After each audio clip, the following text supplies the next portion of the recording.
in 20 minutes. Really? Mm-hmm. And how accurate is it? It's just as accurate as the blood. It's 99.5 or something. Wow. Okay. Okay. Then we have some other girls that are going to need the birth control, like I mentioned, and then abortion services. Is that? We do all that. What is it? Okay, that's all done here. Now we have some girls that they do not necessarily have all their documentation. Some of them are from out of the country. We don't even do that. Okay.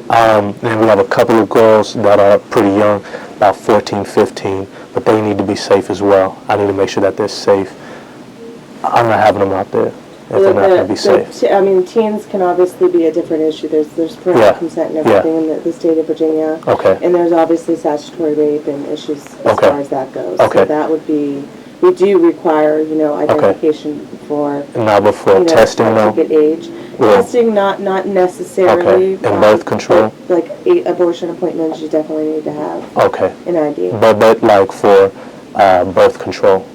For a birth control consult, no. Okay. What about like the morning after? No, you don't. And that's over the counter. I mean, that's over the counter. At a pharmacy also. Okay.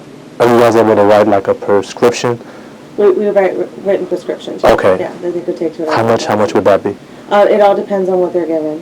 What kind of method they choose. There's definitely generics out there that can go as cheap as $5 or they can go to $50.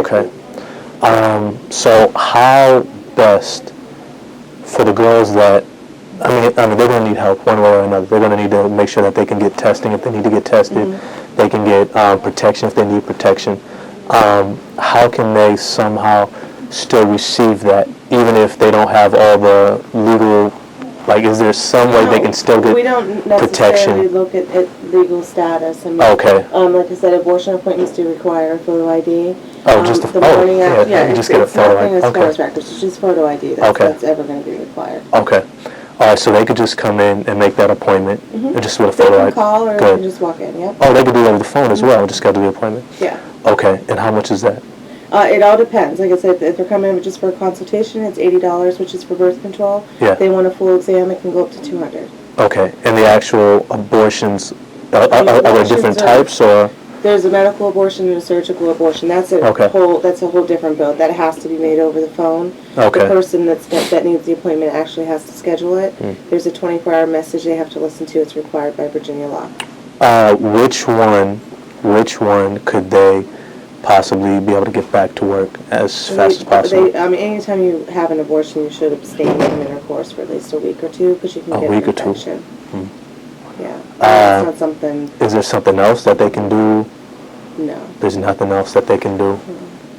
Is that just like vaginal sex or?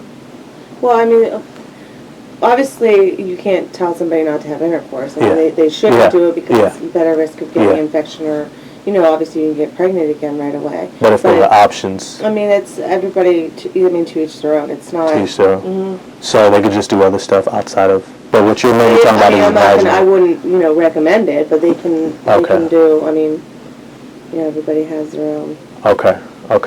Let me see. I can give you.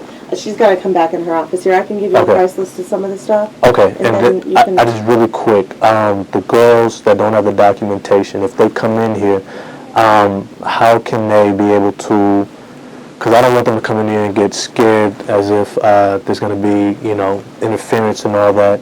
They're not going to want to come in, and which means they're not going to get help. They're not going to be safe. They have ID. Yeah, a lot of people who don't have documentation. There are clinics and stuff they can go to that don't require even a photo ID. So I mean, it's not. Really? Do you know of any? I'm pretty sure the health department. The health department. One. The health department. They have to live in that county though. So. Yeah. If they live in Fairfax County, they go to Fairfax Health Department. We have an address we can give them. Okay. Yeah. So and that's free testing too. So that might be. Okay. And even for the younger girls, they can get tested there too as well.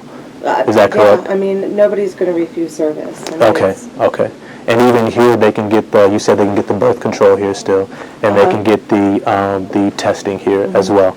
But you said for the abortion, they would need. For abortion, they need a photo ID. Just the photo ID. If they're minors, I mean, they need parental consent. Okay. And like I said, if you bring them to any clinic, if they're, like you said, 13 or 14, there's laws, you Yeah. know, that some things have to be reported. So Yeah, yeah. not necessarily their status, but But if a teenager comes in and just says, I want to be tested, then, yeah. no, yeah. Yeah. But they just need a photo ID. Uh-huh.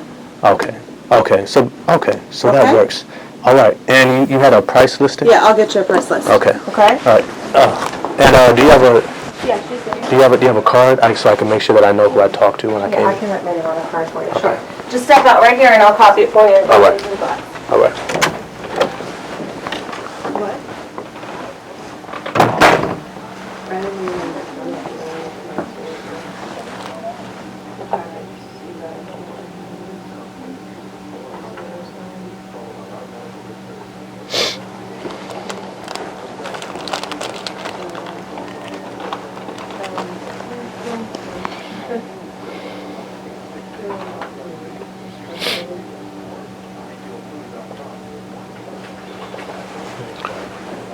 This is for you, and my name's on the back of the card, and that's the number for the other clinics, okay?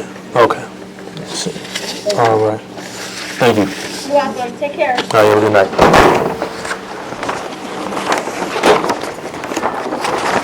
Thank you.